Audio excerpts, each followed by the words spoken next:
AITA for kicking my stepbrother out of my garage after my dad promised him space without asking me? Posted by u/woodworkwoes. 33M. Never thought I'd be posting here, but after the holidays from hell, I need to get this off my chest and maybe get some outside perspective. Fair warning, this is going to be long because the situation is complicated and I want to give the full picture. Background. I've been a carpenter for 12 years now. Started as an apprentice right out of high school, worked my way up, and 3 years ago I finally started my own custom furniture business. It's been my dream since I was a kid watching my grandfather build rocking chairs in his workshop. Last August, after years of saving and sacrifice, I finally bought my own house. The house itself is modest, a 3-bedroom ranch built in the 1970s, but the real prize was the detached garage. It's massive, almost 900 square feet, with high ceilings, good ventilation, and enough electrical capacity to run my equipment.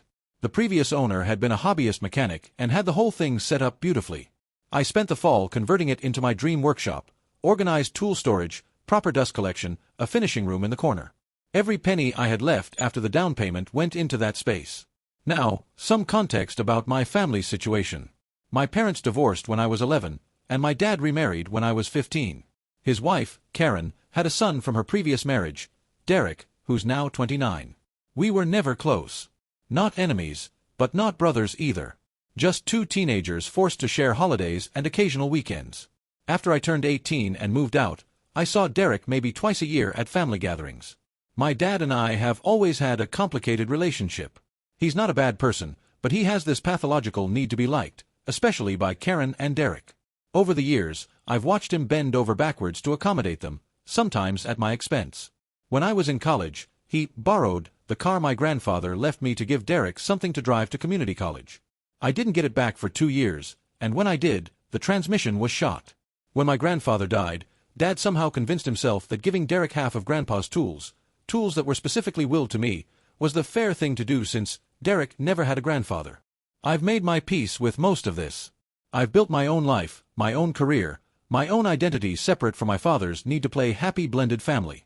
But I should have known that buying a house would put me right back in the crosshairs. The Christmas setup. My dad called me in mid-December, right before Christmas. He was being unusually friendly, which should have been my first red flag, asking about the house, how the workshop was coming along, whether I had plans for the holidays.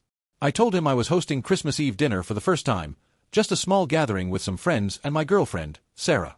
Then came the request. "You know," Dad said, his voice taking on that too casual tone I recognized from a lifetime of manipulation, "Karen and Derek have been having some storage issues at their place." Derek still lives at home, by the way. 29 years old, living in his mother's basement. Not that there's anything inherently wrong with that. Housing is expensive, but it becomes relevant later. Derek has all these holiday decorations, Dad continued. Karen goes all out for Christmas, you know how she is. And they're running out of room. I was thinking, since you have that big garage, maybe Derek could store some boxes there? Just until they figure out something more permanent. I hesitated. My workshop wasn't a storage unit, and I'd worked hard to organize it exactly how I wanted. But they were family, and it was Christmas, and I told myself it was just some boxes of decorations. "How many boxes are we talking about?" I asked. "Oh, not many. Maybe 10 or 15. They're mostly empty this time of year anyway since everything's set up at the house." Against my better judgment, I agreed. 10 or 15 boxes I could handle. I had some space along the back wall that wasn't being used for anything critical. I even cleared out a corner specifically for them. "Great." Dad sounded relieved. "Derek will bring them over after Christmas. You're a good kid. This means a lot to your stepbrother." I should have asked more questions. I should have insisted on being there when the boxes arrived. I should have remembered every single time my father's small favors turned into something much larger. But I didn't. Christmas and the initial drop-off. Christmas Eve dinner went well. Sarah and I hosted 8 friends, the food was good, and for once I felt like a real adult with a real home. My dad and Karen stopped by briefly on Christmas Day, brought some cookies, admired the house, and didn't mention the garage situation at all. On December 27th, Derek texted me saying he'd be by that afternoon to drop off the boxes. I was in the middle of a commissioned dining table and couldn't step away, so I told him the side door was unlocked and to just stack everything against the back wall where I'd cleared space. I didn't go out to check until he'd left. When I did, I found about 20 boxes, more than the promised 15, but nothing unmanageable. They were stacked neatly enough, though some of them looked oddly heavy for holiday decorations. A few had shipping labels on them that I didn't think much about at the time. Life went on. New Year's came and went. I had several projects to complete and was working long hours in the workshop. Sarah and I spent New Year's Eve together, made plans for the upcoming year, talked about her potentially moving in over the summer. Things were good. Then January hit, and everything fell apart. Update 1. The Discovery, January 8th. I'll never forget walking into my workshop that Monday morning. I'd been away for the weekend. Sarah and I had taken a short trip to visit her parents, and I was eager to get back to work on a bookshelf commission that was due at the end of the month. The first thing I noticed was that my garage door was open about 6 inches. Not enough to be obvious from the street, but definitely not how I'd left it. My heart immediately started racing, thinking I'd been robbed. What I found was somehow worse. The 20 boxes of decorations had multiplied. There were now at least 50 boxes stacked throughout my workshop, many of them clearly shipping boxes with eBay labels. A folding table had been set up near the door with a laptop, a label printer, and stacks of packing supplies. My workbench, my beautiful, carefully organized workbench, had been shoved against the wall to make room for what looked like inventory shelving. And standing in the middle of my workshop, surrounded by bubble wrap and packing peanuts, was Derek. "Oh hey," he said, barely looking up from the box he was packing. "Didn't expect you back until tonight." I stood there for a moment, genuinely unable to process what I was seeing. "Derek, what the hell is this?" He finally looked at me, and I could see the calculation in his eyes, that look people get when they're trying to figure out how to spin a situation. "It's just my business stuff. Dad said you were cool with me using some space for holiday decorations. He said you needed to store holiday decorations." Derek shrugged. "Well, yeah, that's kind of what I told him. But he knew what I meant. It's not a big deal." I walked further into the garage, taking in the full scope of the disaster. There were boxes of what looked like electronic equipment, phone cases, charging cables, cheap headphones, bins of miscellaneous items, kitchen gadgets, toys, clothing still in retail packaging, a stack of flat-pack boxes for shipping, and in the corner where my finishing room used to be, a pile of returns and damaged merchandise that hadn't been dealt with. My table saw had been unplugged to make room for his laptop station. My dust collection system was buried behind boxes. The carefully organized tool wall I'd spent weeks building was now inaccessible behind his inventory shelving. "Derek," I said, my voice deliberately calm because I knew if I started yelling I wouldn't stop, "you need to explain to me exactly what's happening here. Right now." He sighed like I was being unreasonable. "Look, I started this reselling business about 6 months ago. It's actually going really well. I made almost $4,000 in December. But I ran out of space at Mom's house, and Dad mentioned you had this huge garage you weren't really using." "Wasn't really using? This is my workshop. This is where I work.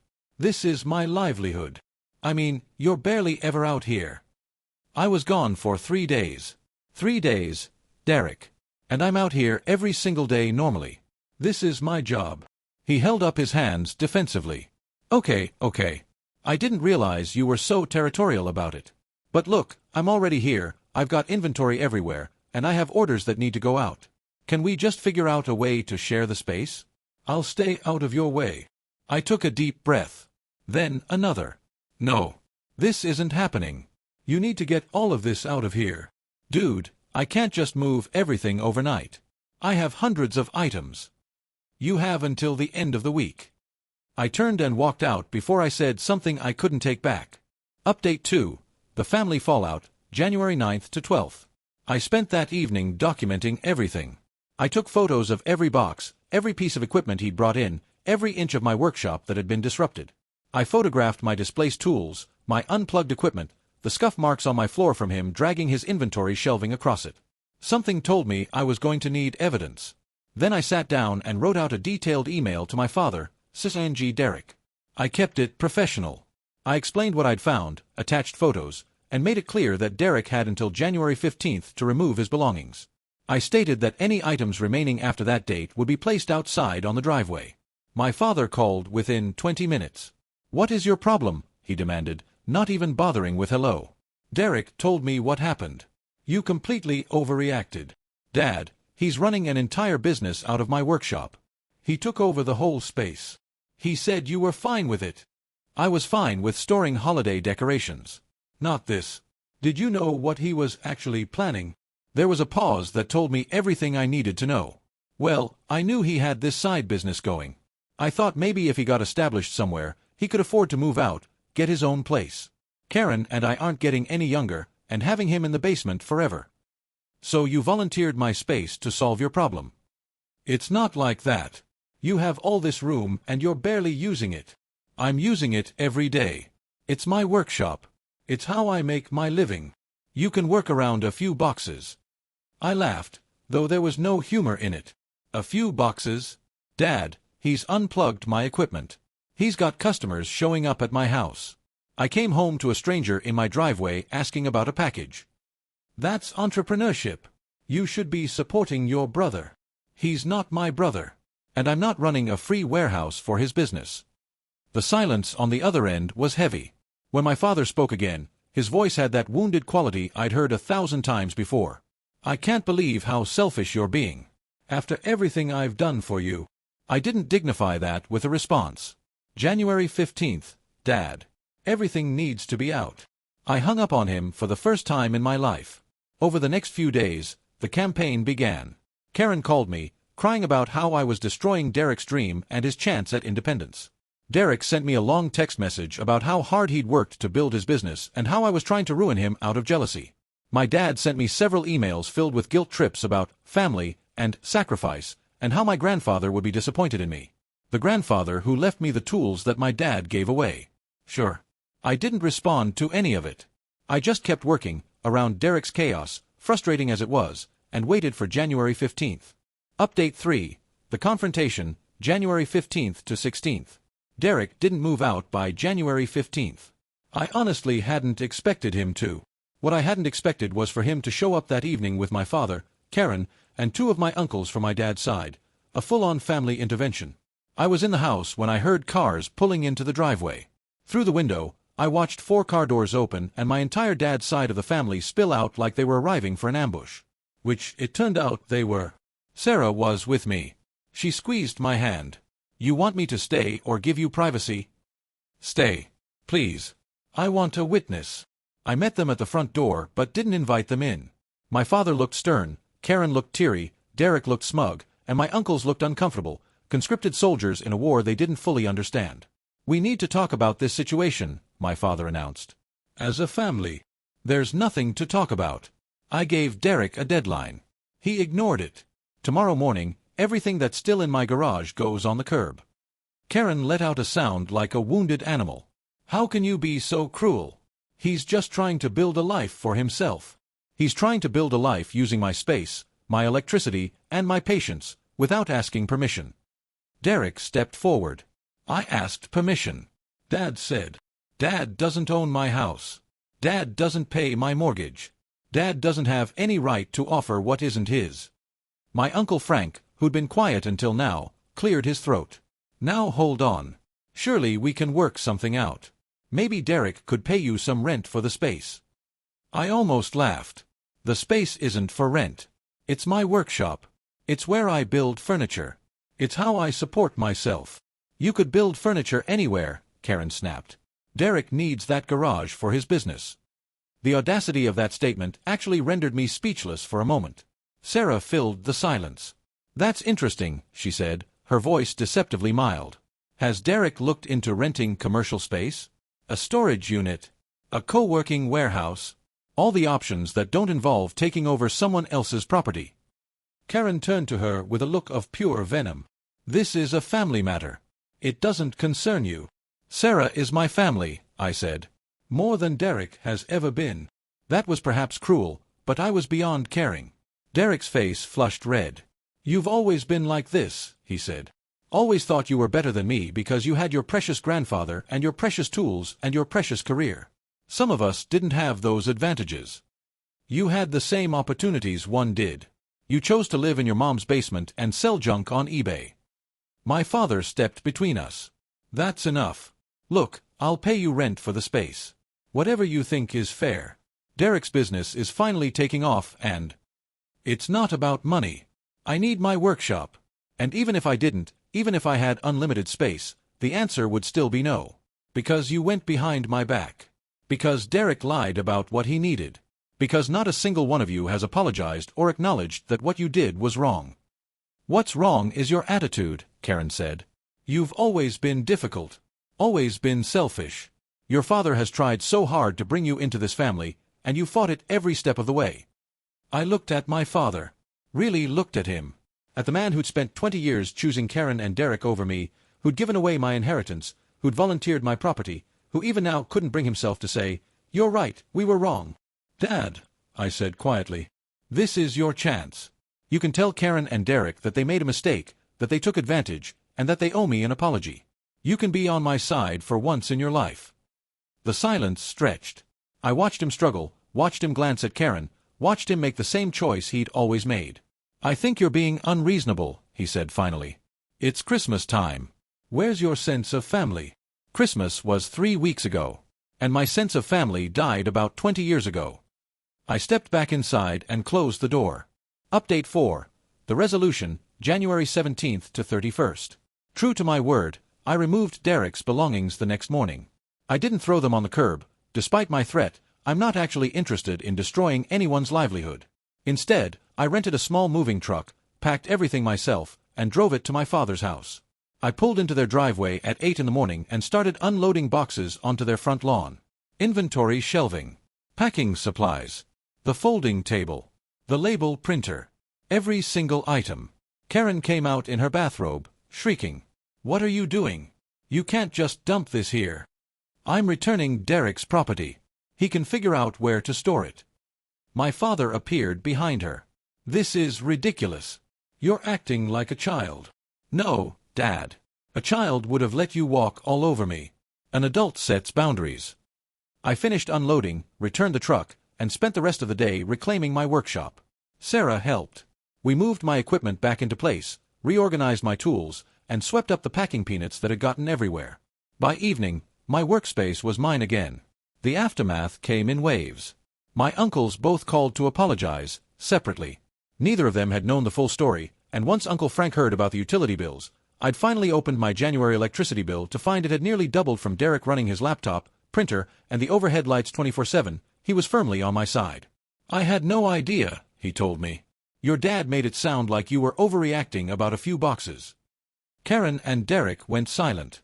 No calls, no texts, no contact at all. I learned through the family grapevine that Derek's business was on hold while he figured out new arrangements. Apparently running a reselling operation out of a suburban basement is harder than running it out of someone else's garage. My father made one last attempt. He showed up at my door a week later, alone, looking older than I'd ever seen him. "Can we talk?" I let him in. We sat in my living room, two strangers who happened to share DNA. "I didn't realize how much space he'd taken up," Dad admitted. "When I saw it all piled on the lawn, I was shocked. I honestly thought it was just some boxes." "Did you really not know? Or did you just not want to know?" He couldn't meet my eyes. I think I knew. A little. But Derek was so excited about the business, and Karen kept talking about how he finally had direction in his life, and I just wanted everyone to be happy. Everyone except me. That's not fair. Isn't it? When have you ever chosen me, Dad? When have you ever put my needs over Karen's feelings or Derek's convenience? He didn't answer for a long time. When he did, his voice was barely above a whisper. "I don't know. I think you do know. I think you've known for years, and you've told yourself that keeping the peace was more important than being fair. That making Karen happy was more important than making me feel valued. And maybe you convinced yourself that I was strong enough to handle it, that I didn't need your support the way Derek did." My father's eyes were wet. "You were always so independent. Even as a kid, after the divorce. You never seemed to need me. I needed you to be my father. Not Derek's champion. Not Karen's husband. My father." "I'm sorry," he said finally. "I don't know if that means anything anymore. But I'm sorry." I didn't accept his apology, not because I'm vindictive, but because acceptance would have implied things were okay between us, and they weren't. Maybe they never had been. "I think we need some space," I told him. "I don't know for how long. But I can't keep being the one who accommodates everyone else." He nodded slowly. He looked broken, and part of me felt guilty for that. But another part, the part that remembered every slight, every sacrifice, every time I'd been expected to be the bigger person, knew this was necessary. He left, and I didn't hear from him for 3 weeks. Update 5. Moving forward, February. It's been about 6 weeks since I kicked Derek out of my garage. Things have changed in ways I didn't expect. My business is thriving. Without the chaos of Derek's operation disrupting my workspace, I've been more productive than ever. I completed the bookshelf commission on time, picked up 2 new clients from referrals, and signed a contract to build custom cabinetry for a restaurant renovation downtown. My workshop is organized, efficient, and entirely mine. Sarah moved in last weekend.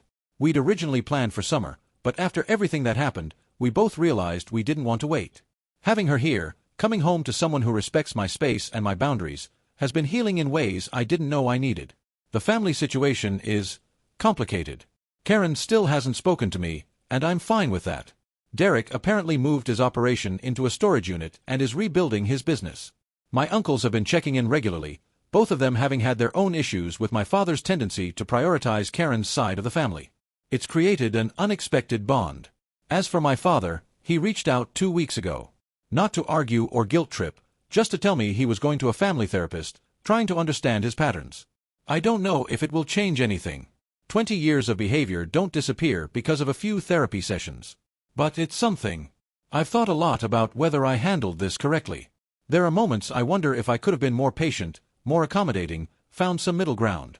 Then I remember the feeling of walking into my violated workspace, the months of subtle manipulation that led up to it, the lifetime of being expected to sacrifice for the sake of family harmony. Setting boundaries isn't cruel. Refusing to be taken advantage of isn't selfish. And demanding to be treated with basic respect isn't something I should have to apologize for. Last weekend, Sarah and I had friends over for dinner. Afterward, we walked out to the garage, my workshop, fully restored, and I showed them the rocking chair I'm building. It's modeled after the ones my grandfather used to make, the first one I've attempted since he died. The wood is cherry, warm and rich. The joints are tight. The runners curve just right. It's beautiful, Sarah said. It is. And it's mine. TLDR, my dad promised my stepbrother could store holiday decorations in my garage. Stepbrother actually took over my entire workshop to run an eBay business. When I found out and set a deadline for removal, my whole family called me selfish. I removed his stuff myself, delivered it to their lawn, and established some much-needed boundaries. Currently low contact with my dad while he works on his issues, and my workshop is gloriously, peacefully mine again. Edit. Wow, this blew up overnight. Thank you all for the support and validation. To answer some common questions, no, I didn't charge Derek for the utilities. I probably should have, but honestly I just wanted him gone. Yes, Sarah is amazing. And yes, the rocking chair is coming along beautifully. I'll post it in r/woodworking when it's done.